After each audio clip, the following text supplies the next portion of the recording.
Until next time. Alright, great. Hey, it's Charles Williams from inside the principal's office, and I'm just wrapping up one of my episodes here. And it's really important that we as educators are able to tell our own stories, whether it's through podcasting, through social media, or heck, even if you've written your own book. We have to get our stories out there because you know what? If we don't, someone else will. How do you go about that? Well, join me and my co-host, Michael McWilliams, this Saturday as we share the steps that we have taken to promote the wonderful things that are happening in our school. It's not just us. I have two amazing guests that are going to be joining us, and they're no strangers to doing this work. In fact, they are podcast hosts themselves, and so we are going to be discussing some of the best ways, the easiest ways that you can get those stories out there. So this Saturday, 10 a.m. Eastern Standard Time, across all of SchoolRubric's social media outlets. I look forward to seeing you there.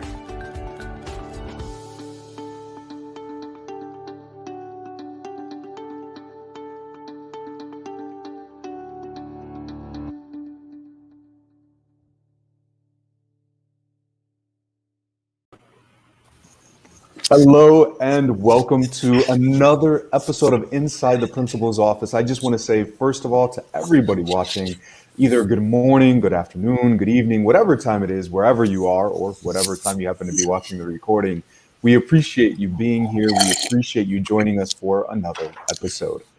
Now, before we jump in, I do want to address some of the differences that you may be seeing here. You might be like, are we watching the same show? Normally we do have four guests. We have four squares, but unfortunately one of our guests, good friend of mine, Michael Earnshaw, he is having a crisis that he is dealing with. So Mike, I hope that all is well with you and your family. Welcome to the principalship. Yeah, welcome to the principalship. Right, no kidding. So he's going to try to join us. We'll see if that happens. If not, Mike, we appreciate the effort. And of course, Michael, the other Michael, we're going to have two Mikes this show. Michael McWilliams, the co-host of mine, the amazing principal out of Texas. He is not here with us, unfortunately. Mac experienced a loss, someone very close to him, and I know he is going through that with his own family and their family. So, Mike, our thoughts and our prayers are with you. We love you, buddy, and we cannot wait to see you back here. So, with all of that being said, welcome to the show. My name is Charles Williams, one half of Inside the Principal's Office, a principal in Chicago, the host of the Counter Narrative podcast, founder of CW Consulting, and as Rob talked about earlier, an author of a best-selling book. So welcome to the show, Rob. Welcome. Co-author. Yes, co-author. Thank you. The guy next to me, I got to get that right. The guy next to me is one of the other authors. So welcome back to the show, Rob. And Lissette, welcome to the show for the first time. So I'm going to turn it over to you. Why don't you share a little bit about yourself, who you are, what you do in education, and then we will get rolling. So, Rob, we are going to let Lissette go first since she is brand new to the show. Ladies first. Yes, absolutely. Thank you, gentlemen. I can't tell you how many times I've said in interviews and the men always overpower the conversation. So absolutely not. No, you're on. So my name is Lissette Jacobson. I currently function as a building principal, but I always say that I'm a teacher at heart. I started as a bilingual educator. I've taught grade levels 1, 3, and 8th grade, and I enjoyed them all equally. And like I said earlier, I am a principal in a K-5 dual language school in West Chicago, Illinois. It's the best district around, just saying. And I also co-host a podcast called Black, Brown, and Bilingue. Recently, we've done some professional development at the Illinois Principal Association's conference, which is where I met you, Charles. And then we've done some work with ISU. So it's very exciting. And thank you for having me here. Of course. Thank you for being here. Rob, who are you? I mean, you've been on the show. They should know you, but just in case. Well, hey, I'm just going to go ahead and say we got to have a shout out for Texas here. You got a couple of Chicago folks, but no, my name's Rob Thornell. As I had to jump in there, Charles and Mac and I co-wrote Inside the Principal's Office a book, and had a lot of fun and are excited to share that and those thoughts with you. And some of that we'll probably share today. But before that, right now I work in the professional learning in Lewisville ISD in Texas. I have been an elementary and a middle school principal both. And so sharing those stories, I say that that's my favorite job I ever had, is being a principal, but it's also kind of one of the hardest. And, but I love doing that. I love working with principals, love working with school leaders, and just love talking shop. And so that's what I hope we get to do this morning. Absolutely. And I'm so happy that you're back here, Rob, and jumping in. I love sharing these spaces with you. I will say, Charles, that when we're talking about inside the principal's office, your office looks pretty nice right now from the windows.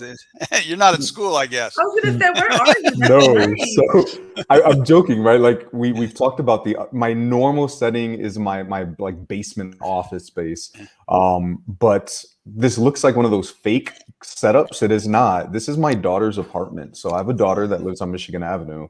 She is out of the country right now, so we are crashing at her place because it's like, hey, we get to hang out in the city and not have to drive all the way back to Indiana. So yeah, I'm hanging out in her spot and looking fancy. Yeah, that's big time. So we are about to get ready to jump in. Today, we are talking about telling our story. We talk a lot about amplifying the voices of our students. We want to make sure that our students are being heard within our schools, but we also have to make sure that the stories of our schools are being amplified out into the community in which we exist, because we are doing some amazing things. And this is one of the reasons why, and I'm sure why Lissette, I know for myself, why we started doing these podcasts and things like that, because we want people to know these stories. And so that is what we're going to be talking about today. And so I want you, if you're watching, please don't just sit back. Please don't just sit there and listen to the things that we have to say. We want to hear from you as well. And there we go. John, good morning to you. Say good morning, jump in, drop responses, ask questions, be part of the conversation. And we would love to hear stories about your school as well. So please feel free to chime in and drop a blurb about some of the amazing things that are happening in your own building. We need to get John on a show soon. He's a good supporter. Absolutely. He helps a lot. Yeah. Yeah. Especially as we're getting ready to be back in Dallas next summer. That's right. Little That's hints right. there. Yeah. So our format is going to be the same, even though there's a lot of changes here and guests and hosts. Our format will be the same. We still have our 2 questions coming from prior guests. And of course, we will close it out with ideas that stick. So let's jump into our first question, which comes to us from Dr. Cheryl Randolph. Let's see what she has to ask. Cheryl and Zach, I'm going to ask that you share a quick question for our guests next week on how can they better tell their stories, or questions that you have about telling their stories. So Cheryl, I'm going to come to you first.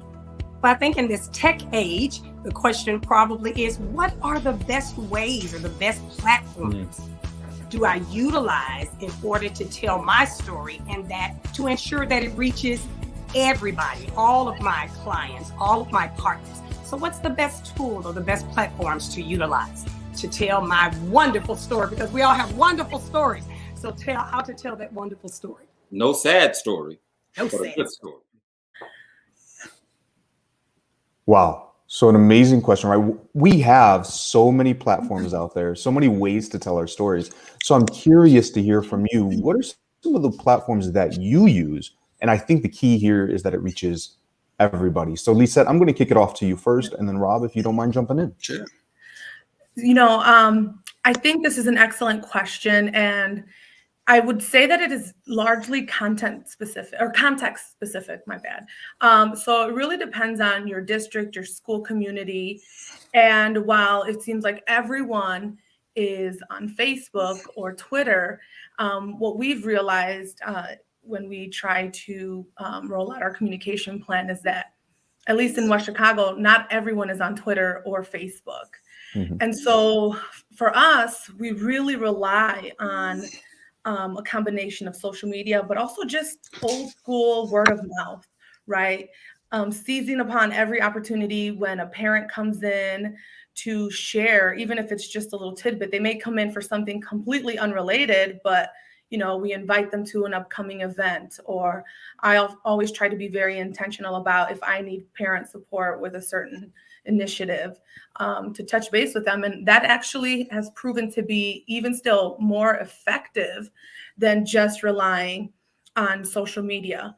But on a more strategic side, and something that was very exciting for us is that we actually partnered with local realtors to give them like a one-page snapshot of our district, because as people coming in and considering to move into our community, they may not be aware of everything that we have to offer, right? And schools are the reason why people choose to move to certain communities. That's right. And so it's funny because I also moved to West Chicago, and when we were looking at some houses, I saw all of our district flyers, and it was very nicely done. And I was able to take one with me. And I think that was probably one of the most innovative ways to get the local realtors to know, so that when they're speaking to people that are looking to move into the community, they know exactly what they can say about our district. Man, wow. Lissette, that's awesome. And you know what? You stole my thunder. Oh, my bad. Yeah, what do I got to say? I promise you. So I was working with a group, young educator leaders on Monday, and one of the questions I posed to them is, if if your spouse came home and said, "Guess what? We're moving across the country," what questions would you be asking about the schools that you were about to send your kids to and move in? And that realtor example is perfect. So what is it that you would want to know about a school district that you're moving into, or a campus? And so I think what you're doing there is perfect. And we think about that. The other thing that I really like that you said is about the context. Is it an emergency, and that might be a different kind of message versus just so one of the things I try to do is be very consistent, and that's, whether that's, I think sometimes we undervalue just the written word. We get so fancy with social media, whether it's Twitter, videos, Facebook Live, all of those things are a great thing, but sometimes it's just a weekly newsletter. Yeah. That consistency piece, so that the message is always there and you can be proactive with that, I think is very, very important. And so, like the flyer brochure you talked about, all those are wonderful things. Now, I read something recently. It was John Gordon. He said, everybody likes to be associated with a winner. And I think that's true, right? I mean, being proactive about your school and about your school district, and letting them know all the good things, the programs you offer, whether it's pictures, on social media, those are all very important, because they send a message about your school. And if people have a positive perception about your school, then when something bad does happen, they're less likely to believe it. And they're also more likely to give you the benefit of the doubt when you say something, when you respond to it. And so anything you do proactive, I think, is very important. So go ahead, Lisa. Go ahead. And I was going to say, there are ways, like here we have the Illinois report card, and the state, obviously it gives you a lot of information, but it doesn't give you the entire picture. And so for us, especially because we get rated, those ratings are public. And so to kind of counter that, for example, my district, we're largely Latino, and we all know that there are some inequities when it comes to testing. And so if that is the only thing that is being reported out on, we're missing all of the wonderful things that are happening. And so it really is on us to try to steer the ship in a very positive direction.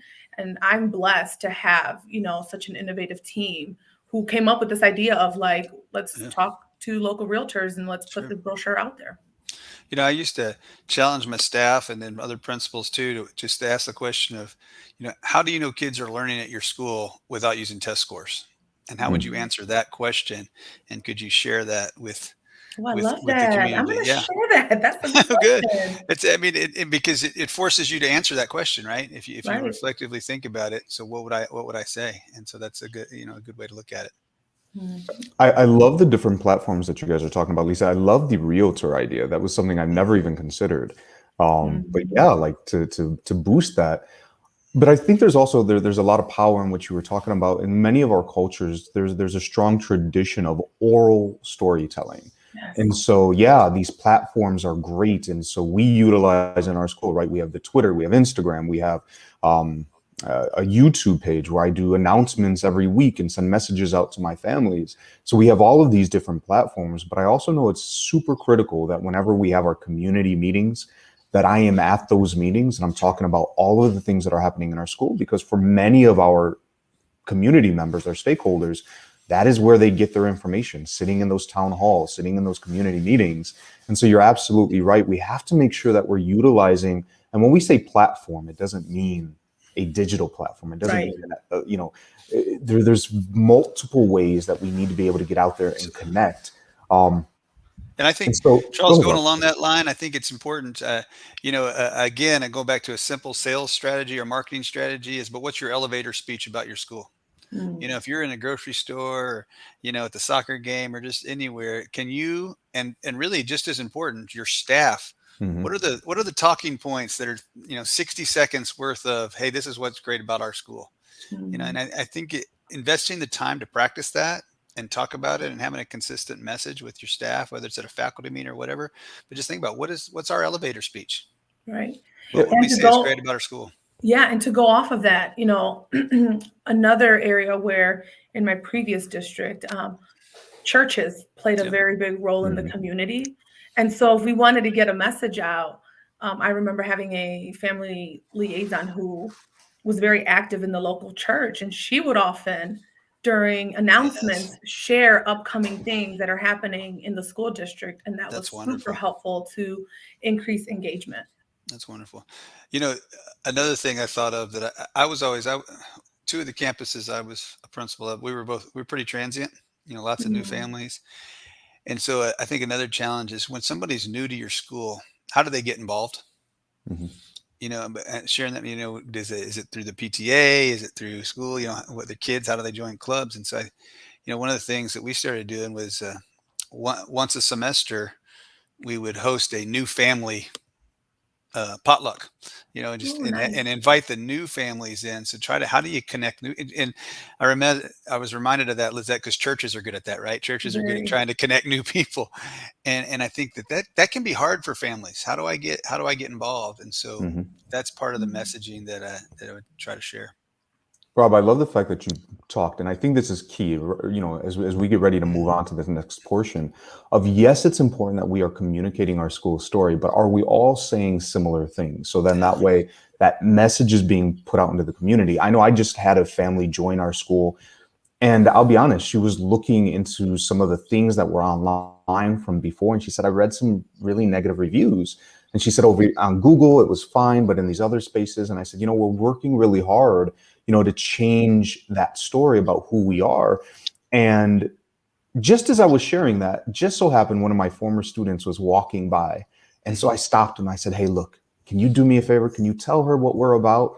And he said, absolutely. And he started talking to her, and she lit up. And I was like, yes, I can tell our story, but as the principal, you expect me to say great things about the school, right? I'm not going to say horrible things. But the fact that the student was able to reiterate many of the same things that I was just communicating to this parent reinforced that idea of like, okay, no, this is what you are truly about. Yeah. Along those lines, one more thing before we move off. I think sometimes we get so busy that we forget to update our website. And that messaging, because you think about the people that are real involved in schools, they may never go there because they just know what's going on and they show up at schools. But I go back to the idea of, if I'm going to a restaurant, a lot of times I'll Google that restaurant, I'll see what their website looks like. And if your stuff is out of date or doesn't package and message what you want about your campus, who's seeing that? And who's reading that? And I know it takes time, but it's one thing that can get away from, especially in the middle of the year, right? At the beginning of the year, we usually have it all updated and stuff, but as we get busy, sometimes that slacks. Absolutely. So, we've talked about all these different platforms. We talked about the digital platforms like Twitter and Instagram and all of those spaces. We talked about physical things like newsletters. We talked about joining in the community. I don't know how we didn't dive into the podcasting thing since Lissette and I both do that. For real. Can I share a quick story about that? Yes, please do. This is so funny. So obviously, this is not what we originally set out to do, my co-host and I, but it actually has kind of helped a little bit with recruitment, not gonna lie.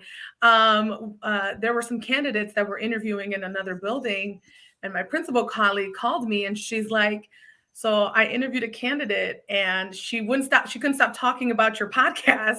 And she's like, I almost wanted to say like, she's the principal at another building, but it was just kind of those things where, you as school leaders, we represent our schools and our districts. And so you just never know, how what you put out there is going to even impact something like That's hiring. right. That's right. Absolutely. That's a great point. Yeah, Absolutely. because candidates are checking out your school before they come in. Right. Don't we, Yeah. we always Yeah, talk about going exactly. in, and they do the same thing to us now. And if they go to the easiest thing is to find their website, right? They may stalk you on Twitter or Instagram or Facebook, but they're probably going to look Mhm. at your school website too. And if it looks bad or out of date, what does that say about your school? Ooh, and I'm sorry, Rob. No, keep going. Bringing up good things. So another one too is having like branding, right? Making sure that all of our logos look the same, that even our font, and that it's just a cohesive image. Sure. Sometimes you see like there's a district logo and image and it's really nice, and then once you get down to the individual school levels, everything is like, it depends on who's in that building that wants to make the logo or become a part of that. And so that's where you start to see inconsistencies, and I think it's important for districts to talk about having their branding look and feel cohesive. Yep. Absolutely. And so in addition to branding and podcasts, one of the other wonderful platforms that we could utilize is, well, you could just write a book. And so, that is one of the things, and this isn't really, well, it is telling the stories of ourselves and our own experiences. So Rob, Mac, and I wrote a book based off of Inside the Principal's Office. This is a reflective guide to inspire leadership and growth. And so what we wanted to do is we wanted to share our stories with you. And I was just explaining this to somebody else. I said, this isn't like research. There's not citations. We're just sharing our own experiences, our stories, the lessons that we have learned, and giving leaders an opportunity to implement and reflect. And as you can see here, we focus on different things, right? There's the instructional leadership, there's servant leadership. But one of the key factors is, how do we tell our story? As leaders, how are we making sure that those lessons that we have learned, when we're implementing them and the wonderful things that are coming out of that, how are we sharing that story? So we're not just keeping it to ourselves. And so it's a perfect tenant connecting to us today. So Rob, I want to turn it over to you in just a moment to add anything to the book for this, but also I know that there's another avenue to tell our stories in magazine format. Sure. Well, I was just gonna say the book part is awesome, and this idea of tell your story is exactly what we're talking about today, and it gives us reflective questions and ideas. And we may have to get Lissette to help us write edition 2 because she's got some good ideas. But it's been fun. It's been a fun process, and you're right. You might think it's not citation research based, but we all have degrees and experience and things we've done as a principalship. So we're proud of it, and it's been wonderful. But the other project we're involved in at SchoolRubric, is called Global Education Insights, and this has been fun. We started this in January, and I think we just published our 10th or 9th edition, and it's an online magazine where all we do is pose a question. We call it a provocative question, and hopefully it is provocative sometimes. But our 9th issue just popped out, and what we do is we just pose a question to our collaborators and let them do the writing for us. And it has been fun. We've had this past issue, we've had people from Texas, but we've also had people from India and all over the world that participate. And what we try to do is get different perspectives. We've had central office administrators respond. We've had principals, we've had teachers, but anybody can tell a story, right? And that's what we want them to do. And so I hope we could get some other contributors. Our next issue is about celebrating the great things that have happened in this fall semester. So look for that. And if you want to participate, you can go to SchoolRubric, the SchoolRubric website, and jump in and answer the question. But it's a lot of fun. It's been a good time. So I have been fortunate enough to be able to participate. I'm looking forward to contributing once again. But I know for issue number 10, Sure. It's just like we're talking about, right? Sharing our stories. And so definitely we want to hear those uplifting stories of gratitude, joy, or celebration. And so I know I've contributed. I know Rob has contributed. So that's 1, 2. Lissette, I'm going to challenge you. And if you could get someone from your community, whether it's your school, somebody within your community, or just in your network, to also contribute, that would be wonderful. Let's do it. It's fun. But I mean, that question that we're posing for issue 10 is exactly what we're talking about today. Tell us, celebrate, or tell us a good story about your school. And Yeah. that's the perspective we got to have. I mean, I really think it's important in education these days. Mm-hmm. All right. Well, that being So- said, it is time to move on to question number 2. Some amazing pieces came out of question number 1. And I'm sure if Mac was watching or if he was here, you'd be filling in that little notebook. And so I hope that you are as well. And so again, thank you for commenting. We would love to hear your responses about the way that the platforms that you're utilizing and some of your wonderful stories. So feel free to continue jumping in. But now it is time for question number 2, coming from Zach Cohen. So let's see what Zach had to ask. All right, Zach, it's up to you. Facts, figures, enrollment data, extracurriculars, so many school stories are the same these days. And I'd love to know how we can drill down to communicate to other people what makes our schools unique. What makes us us? I love this group because y'all are thought partners and deep thinkers. Those are excellent questions. And I'm already thinking of how I can share and bring value to this community. That's awesome. I really love this I love that question because this is something we talk about in our building a lot. As a small school on the far west side of Chicago, why us? Why Plato? That is the question I pose to my staff all the time. When we're trying to get people to come to our school, why Plato? And so I love this question. And I know last time, Lissette, I let you go first. So Rob, I'm going to jump in first, and then we'll follow up with Lissette and we'll go around. Okay. So, well, the first thing that comes to my mind is exactly what you said, answering that question, why this school? I think, one of the things, and it depends on the community that you're in, but anybody that doesn't believe school choice is coming and is here to stay is really missing something, because it is. And I think if the pandemic has taught us anything over the last 2 years, one of the things that's going to come out of it is our students and our parents are going to expect different things. I mean, they have a choice, whether it's stay home and do it online, whether it's go to school in California online. I mean, you can go all over the country. I mean, there are choices that parents and students have, so as the consumers. And so more than ever, it's going to be important that schools share why they're unique. And then, so along those lines, I don't know that I have a great answer, because every school is different, but I think it goes to some of the things we're talking about already. Think about why come here, as you said, is a realtor thing. I think that one of the places I would start is highlighting what we offer. Programs, everybody can look at the test scores, but what can my child experience at your school that they might not get anywhere else? What is that? And the challenge that I would have to that is, if we can't answer that, we need to be able to answer that. Right. So if I don't have that elevator speech again, or if I don't have something to be proud of about our school that makes us unique, I need to find it and I need to practice it. And so that's a real reflective question as a school leader, I think. Mm-hmm. So, as I heard you speak, I'm so glad you went first, Rob, because you kind of got me thinking. You do have to be very strategic and intentional. And I think because schools really are a community hub, and there's so much that we offer, that you kind of get lost in the noise, and it's hard to really identify or drill down on what makes our schools unique. So it's super important to bring in all stakeholders. We are a community school district. We have a Birth to 3 program that is phenomenal. But it's important to have all of those programs and opportunities together in the room and kind of weave that thread that links us together, so that we can say, this is why our school is unique. Mm-hmm. Right. So kind of going back to what we said earlier, whether you're in the supermarket, at church, everyone is having that same response. But I think there takes some intentionality and some strategic planning to be able to do that.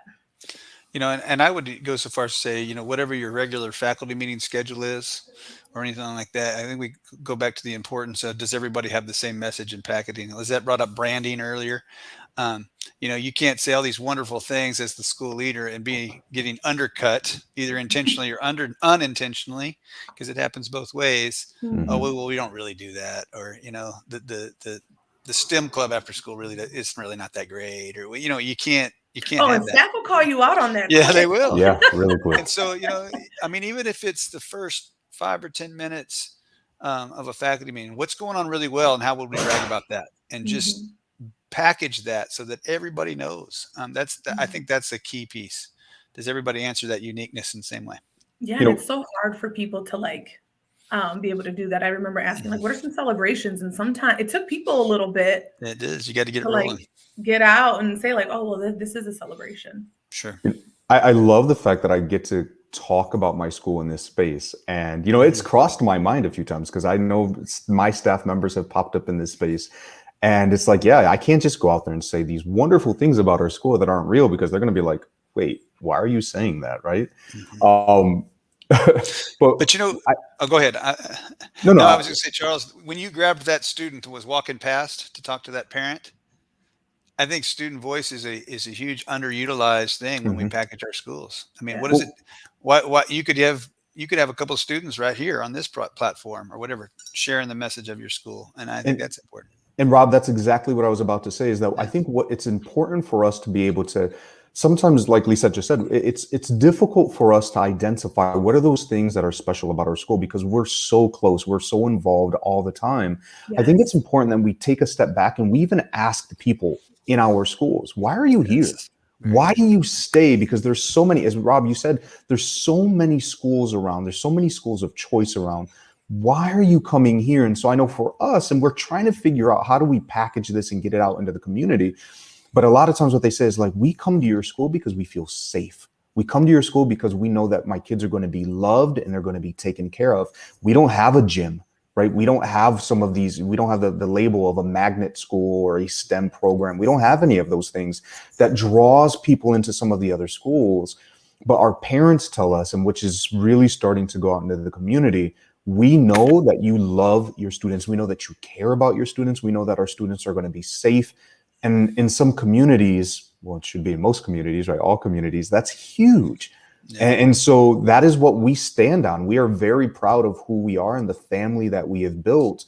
But we communicated that and we figured that out because that is what was communicated to us by the people here. I just simply started asking, why? I love the fact that you're here, but why are you here? Why do you want to stay here? Yeah. I used to ask my secretary periodically every couple of weeks, what questions are you getting in the front office when people come in? What are they asking you? And just try to get a pulse on that even.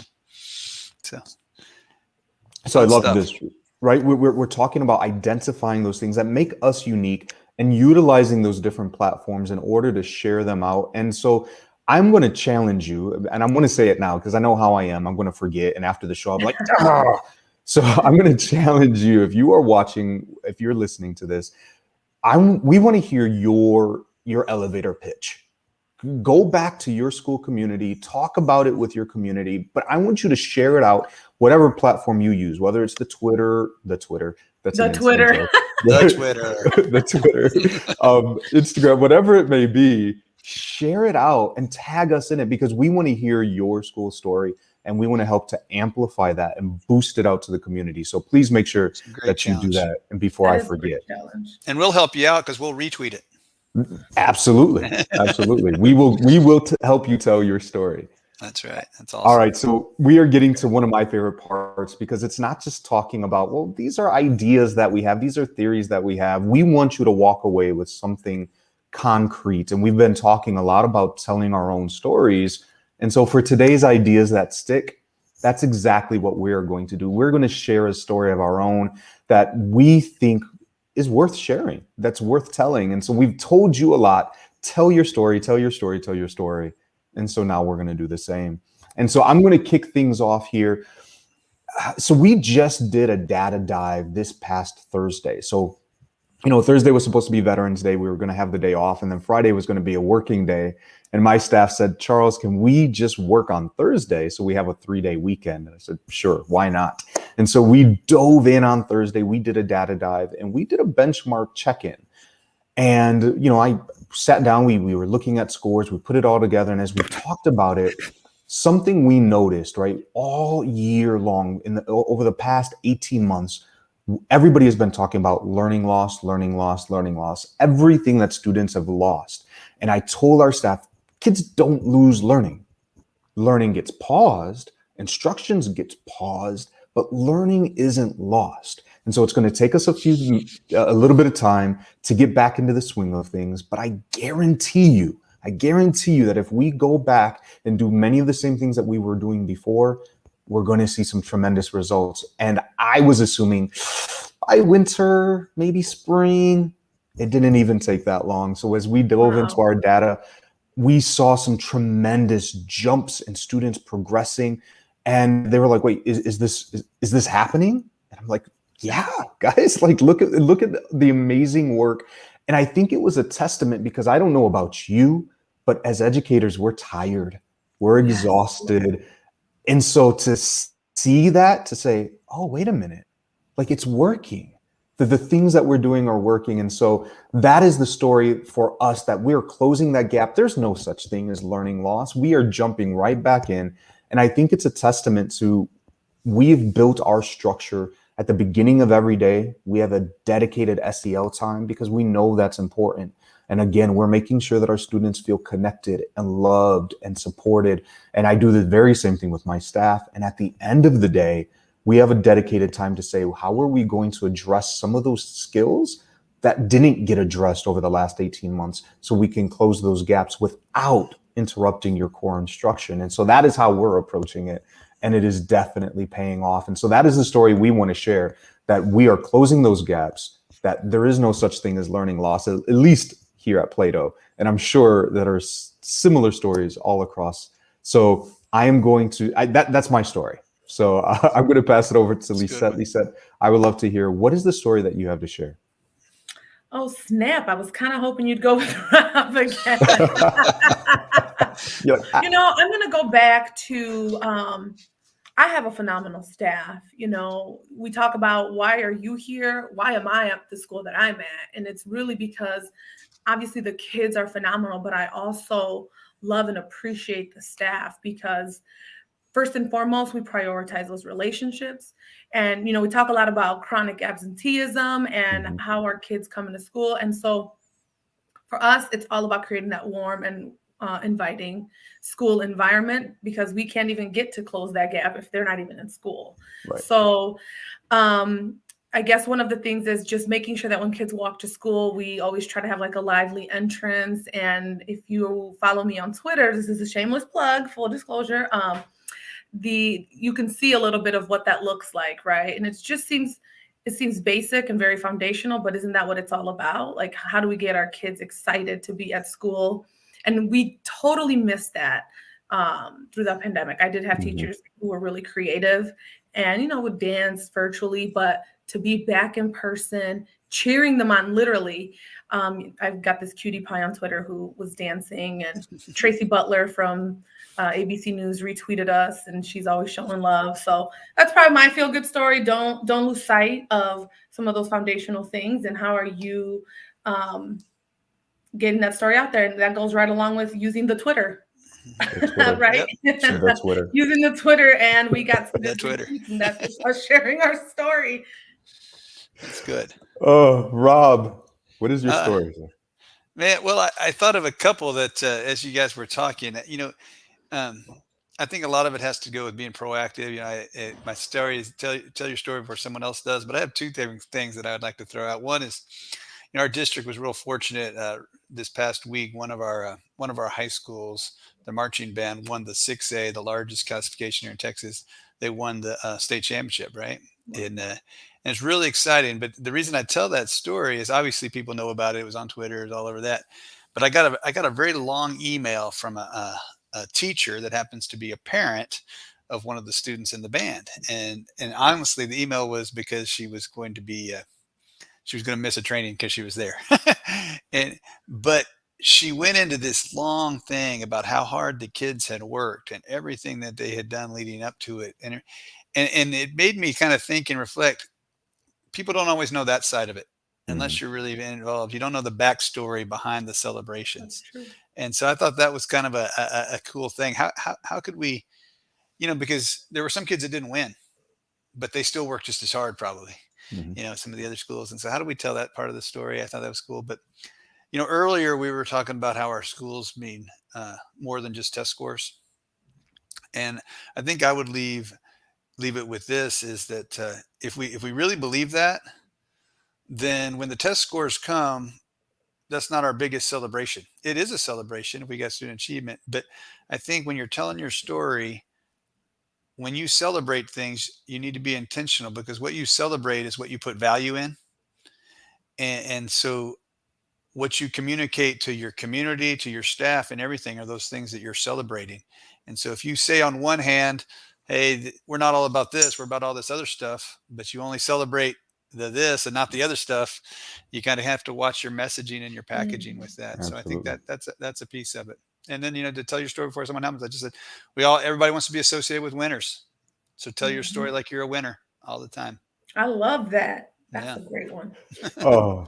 So my grandson, and I love the fact that you said that, because I'm just thinking about him right now.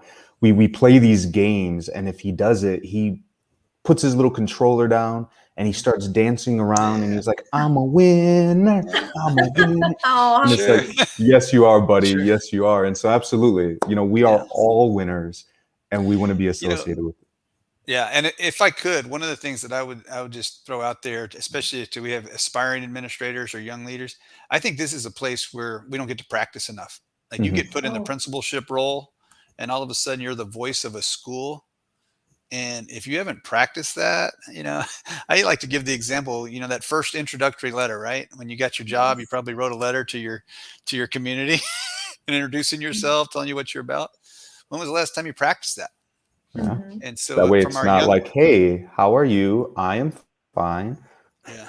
So I would just tell, teachers, aspiring administrators, young leaders, find ways to practice how to tell your story.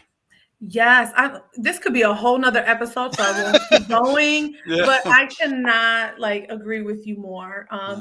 And yes, we also want to be associated with the winners, but I think at the leadership level, because we are telling our story, we're not hearing even the setbacks or the challenges to even get to that place of winning, right? Yeah. And so then when you walk in and you're a principal for the first time, you're like, man, I'm not experiencing the success that I'm seeing everybody else experiencing. What am I doing wrong? So whole nother episode, but I couldn't agree more. That's right. Hey, not a problem. Come back and run it back. Yeah. And you know what? I am actually in the process wrapping up writing. It was supposed to be my first one, but now it's going to be my second book. But it's all about that. It's about those failures and what we can learn from them. And, we like to share those stories. We say all the beautiful things that are happening, right? The Pinterest worthy things, but what led up to that, right? And I think, Lissette, you're absolutely right that we need to understand that when we're looking around and we're seeing those stories of success, not only do we have to highlight our own, but that those stories of success didn't just happen. And so when you're struggling, it's okay, because they were struggling too. And we all go through that. And I wonder how many careers, how many teachers, leadership roles that we would have been able to retain if people didn't feel like they were alone in those struggles and those failures. Don't they say overnight success took years? Mm-hmm. Hey, there you go, Rob. I'm going to throw that in the book. No, all right. Go for it. So as we begin to close this episode out, I just want to say thank you to both of you for helping to make this an amazing show. I appreciate you. And to our guests watching, I hope that, yes, things looked a little bit differently today, but it's not just about us, right? The whole purpose of Inside the Principal's Office is bringing leaders from all around the world together in a safe space to connect and to learn and to grow. So I think today was an epitome of, this is so much bigger than the hosts of the show. That is not what we're trying to do. It is not about us.